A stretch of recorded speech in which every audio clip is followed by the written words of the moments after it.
She first revealed her hair loss struggles on her Red Table talk show. I've been getting a lot of questions about why I've been wearing this turban. Well, I've been having issues with hair loss. She even showed herself getting a buzz cut.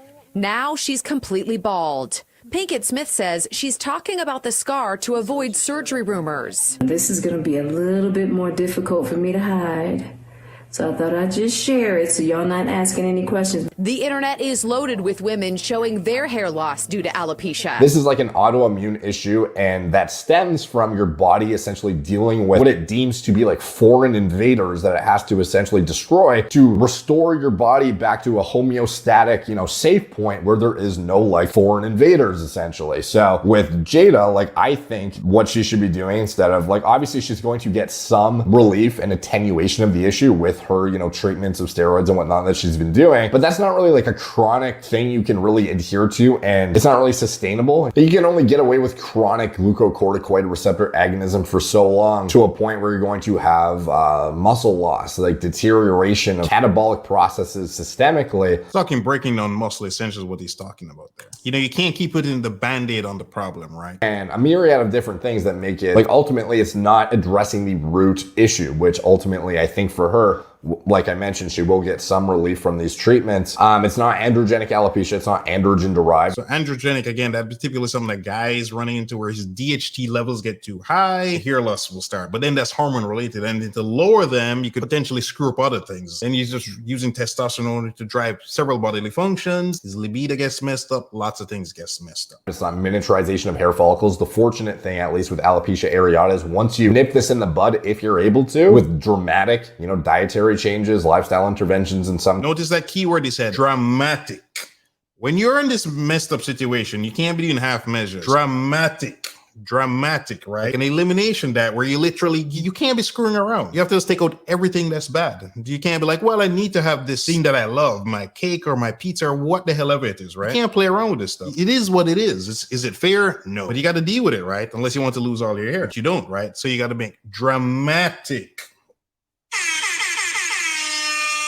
changes. Cases, some people, they live in like mold-ridden house. Like there is so much random stuff that could, trigger your immune system in a bad way that you wouldn't even know about. But if she's able to deal with this, like this is not like a permanent miniaturization of hair follicles. Rather, it is a autoimmune attack that should ultimately grow back. Telogen effluvium and actually. So that's the key thing there, right? Because if you get the autoimmune issue under control, the hair will simply grow back. That's the issue there. Like shedding of hairs, but not miniaturization of them, causing fibrosis and calcification in the scalp. These are things that you can otherwise get back to a full head of hair with no visible hair loss if you attenuate the immune response. And that is typically done by addressing, like one of the main things in the first, line of action I would take is like thoroughly addressing the status of her gut health. And that is going to probably involve some sort of elimination diet and addressing with very, very like hyper-specific detail, like what she is ingesting. Hyper-specific detail. Just notice these words, right? I mean, you think it's bad when you're trying to lose weight or maintain and tracking calories, weighing your food, using MyFitnessPal. This is a whole nother level. Everything that goes in your mouth, you need to account for it, right? Everything that goes on your skin, you need to account for. Talk about reading labels, right? Look at the deodorant. You know how much crazy ass chemicals can be in that? Stuff you put in your hair, put on your skin, fingernails, lipstick, it all adds up. I gave you this analogy before, right? Containers. So let's say somebody's this big container and another person is this smaller container. Person with a bigger container, they can take a lot more abuse, more garbage in their body before it overflows. Person with a smaller container, they can't do that. It's just genetic bad luck. You got to deal with it. You can't pretend this is not the situation. You can't pretend it's not the situation. Patients, random drinks, all kinds of food. What's the source of that? What's in them, etc. And very, very restrictively, assessing what can be maintained in that. And it might be, something she has to go down to like a couple things until she attenuates this response or chooses, swaps things in and out that kind of, are more gut friendly. And again, this is somewhat of a trial and error process. This is the reason why some people do, the carnivore diet, seen as like a hardcore extremist kind of diet model. It is something that seems to be, well tolerated and like Jordan Peterson, Michaela Peterson, some of these individuals who had that is satisfactory for meeting physiologic needs, but also doesn't flare your autoimmune disease. And then, you keep going and adding things back in, supporting your gut health with, probiotics, prebiotics, enhancing the diversity of your gut microbiome and whatnot. Again, we talk about that probiotics, right? There are, I think it was called VSL3. I used it myself before, right? I like to say it's only prebiotic that's been medically tested, legitimately tested, not just something you buy in the store or whatever. And order that, they ship it to you in a cold container. I've used it before, and it comes in these little packets. It works, definitely helped to me. So there's things like that that you can do to help with the gut bacteria. Because again, the gut is a huge part of your immune system, humongous part of the immune system. All right. When mine got fixed, so many things got better. So my skin, my scalp, little weird things. I used to have the itching problem, that went away as well. Inflammation that I had going on, that went away. My lower back would hurt, my knees would hurt me. So many things. I got to try to think back to all the problems I had, right? But the diet and clean out my environment. I got the air purifier, really good one. Because I was a great show when I talk about cleaning up your environment. You could spend thousands of dollars trying to clean up your house, right? Or to make it super perfect. Or you could get the air purifier. A really good one is going to cost a couple $100, like $300-400. But it's going to take all the bad stuff out of the air. And that stuff really works. The science is crystal clear in this. I'm not talking some generic regular one. You want a really good one, a really good one. Hey, got another super chat here. Thanks so much. From the Positive Therapist with no comments, just showing support to the channel. Again, I really appreciate this stuff. I know it's your hard-earned money.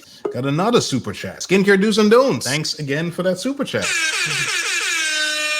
Since we discussed supplements, what other supplements besides probiotics would be beneficial to someone with alopecia? Well, we're talking about prebiotics as well, not just probiotics, right? Anything that's going to help clean up the gut. But the main thing here is not so much supplements, right? People usually looking for a pill, but it's clean up the diet. Going back to natural foods, organic foods, right? So for example, good example, we cherries. I've said before, it's the number one thing I love most. I go crazy on cherries. I acknowledge this is my weakness. Couple weeks of that, I will start to break out. And by eating, just to give you context, I eat several bags per day. It's my weakness. It's my kryptonite. But the biggest thing is not so much supplements, skincare do's and don'ts. It's actually just cleaning up the diet. And with your expertise, I'm curious to hear what you think if you call in, because I'm sure you've seen all of these kinds of problems with alopecia, I'm guessing. I've not been reading the chat since I've been watching the video, but I'm guessing you will have a lot to say in alopecia and other skincare issues here. Again, they're autoimmune things, right? And if you don't know this, you're thinking, just take some cream or whatever. No, it means your body's attacking itself. So you need to try to get to the root cause of why that is. Is it environmental, your diet, stress, your gut bacteria, whatever?